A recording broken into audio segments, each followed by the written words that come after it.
You're on a character creation screen. You're a guy. You have the option to play as a male warrior or female rogue, and for some reason you always go with a girl. This might surprise you, but a huge number of male gamers prefer to play as female characters. I'm not just talking about single-player stories with written female leads, I mean MMOs, RPGs, shooters, even fighting games. So why does this happen? Is it about the view? Is it about empowerment, aesthetic, roleplay? Or is there something deeper going on? Today, we're diving into one of gaming's most fascinating behaviors. Why so many male gamers choose to play female characters. And trust me, it's way more nuisance than you think. The numbers don't lie. Let's ground this with some numbers. In game after game, player-generated data tells the same story. A large percentage of female avatars are controlled by male players. In World of Warcraft, long-term community survey shows that anywhere between 25 to 40% of female characters are played by men. In Final Fantasy XIV, when character creation is especially detailed, it's estimated that over a third of the female characters belong to male users. In Black Desert Online, Guild Wars 2 and other MMOs, the pattern continues. But it's not just MMOs. In Overwatch, male players frequently main female characters like Mercy, Tracer, or D.Va. In fighting games like Street Fighter and Tekken, Chun-Li, Cammy, and Lily are consistently top picks regardless of player gender. Even in MMOs like League of Legends or Dota 2, male players frequently prefer characters like Ahri, Jinx, or Lina. So we're not talking about an absolute phenomenon, this is common across genres. The behavior isn't new, but understanding why it happens is where things get really interesting. The camera angle argument. Let's start with the most frequently cited and most misunderstood reason, the camera angle. The joke goes something like this. If I'm going to stare at someone's behind for $100, I'd rather it be a woman's. It's funny, it's often used ironically, but it's not entirely baseless. In third-person games, your character isn't just a protagonist, they're a constant visual fixture. You're watching how they move, how they interact, how they animate, whether it's a combat roll or walking animation or either breathing, it's always on screen. Games like Bayonetta and Nier Automata even lean into this, with exaggerated, hyper-stylized animations and camera work that clearly prioritizes aesthetics. In other cases like Monster Hunter World, Mass Effect, the difference in character posture, animation, and silhouettes between male and female characters can dramatically alter how the game feels to play. So yeah, some male gamers pick female characters simply because they enjoy the visual design more. But it's not always sexual, sometimes just preference. The armor looks better, the movements are more fluid, the model is more stylish. While the camera argument sounds superficial, it reflects something fundamental. The character is you in the game, and the players want their version of themselves to be appealing, however they define it. Escapism, roleplay, identity. Now let's get into a deeper layer, roleplay identity. For many gamers, especially narrative-heavy games, the character you play is an extension of you or a complete reinvention. You're not just controlling a digital puppet, you're making choices, building relationships, shaping the story. Choosing a female avatar isn't always about gender, it's about perspective. Playing as a female character allows male players to experience a world they don't normally inhabit. In RPGs, you might get different dialogues, romance options, or reactions from scenes. Cyberpunk 2077, your voice actor, romance arcs, and even ending scenes can change depending on gender.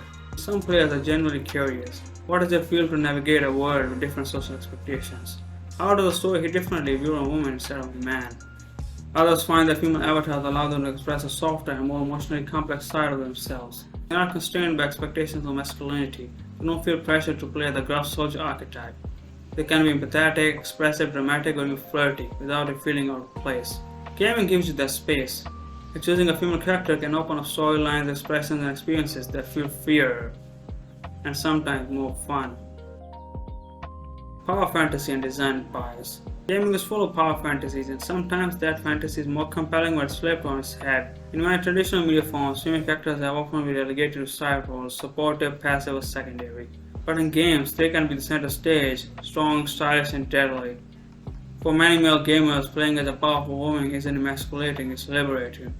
It's a rejection of real-world gender norms, it's an imagination of strength and confidence in a form that feels exciting, sleek, or unconventional.